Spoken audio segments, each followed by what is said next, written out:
All right, a little bit of a weird fitness topic here. We're going to talk about how to do standing ab work.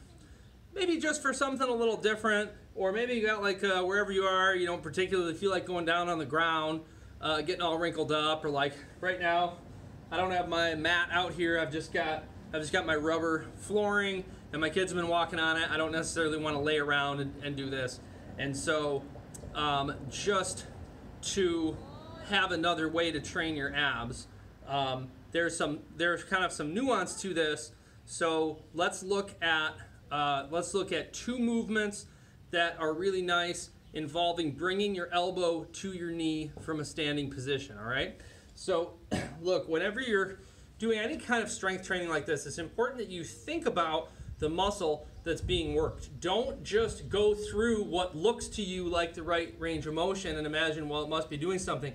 You have to bring your awareness to the thing, right? Like if we're training abs, you have to think, okay, I'm contracting my abs on purpose, and I want to make sure that when I do this movement, that it's actually causing them to work, okay? So I want you guys to bring your awareness down here, get that steel belly thing happening.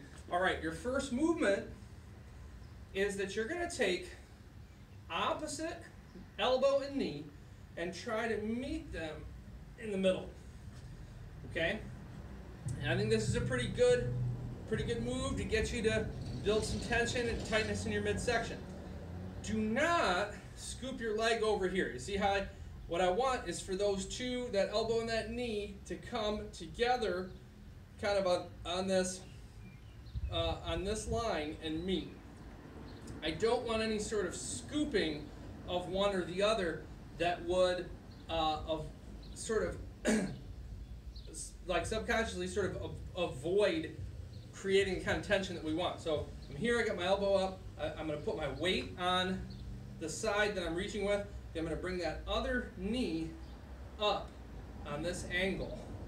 See how that line corresponds to where my arm is, and I'm going to bring my elbow to my knee. And I think what's important about this move is that you do squeeze it and hold it there. If you're somebody who needs to work on balance or even ankle strengthening a little bit, this is a pretty good drill for you. Then you're kind of doing more than one thing with an exercise, which I always like. So we're here. Well, I don't always like it, but I like it for this. All right, we're here.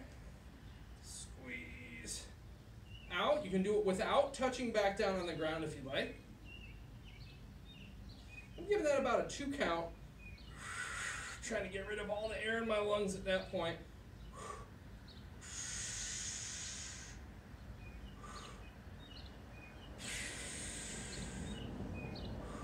So you're just trying to stay on the proper lines and really meet right in the middle. All right, other side, here. I've established the line already with my foot on the floor. I'm just going to follow those touch and squeeze.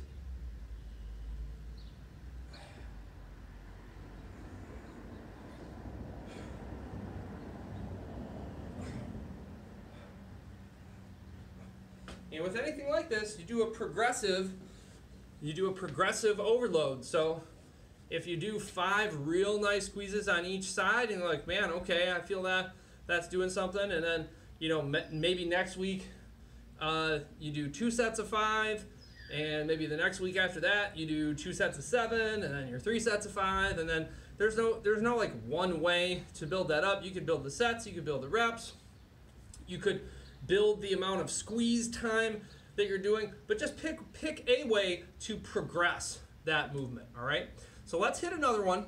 The next one we're going to do is more of an oblique kind of side core movement, but it's still elbow to knee.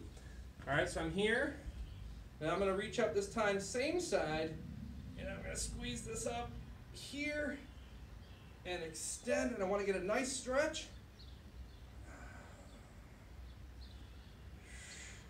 I feel like this is like one of those aerobic class kind of a moves. I feel a little bit silly doing this. Not too bad though.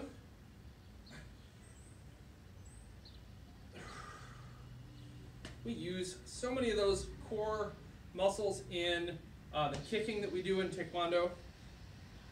It's good to get them stretched out, and it's good to just make sure that they have the strength that they need. Make sure that if you have a weak link in there somewhere, that you're giving it a little bit of attention, and that's what this does.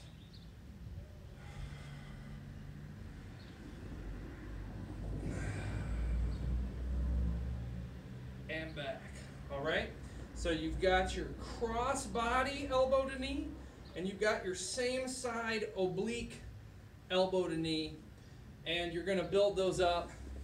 I think I didn't really realize at first we started talking about this, it just seemed like a little bit of variety, but I think what would really cause me to choose that is if I had a balance thing to work on.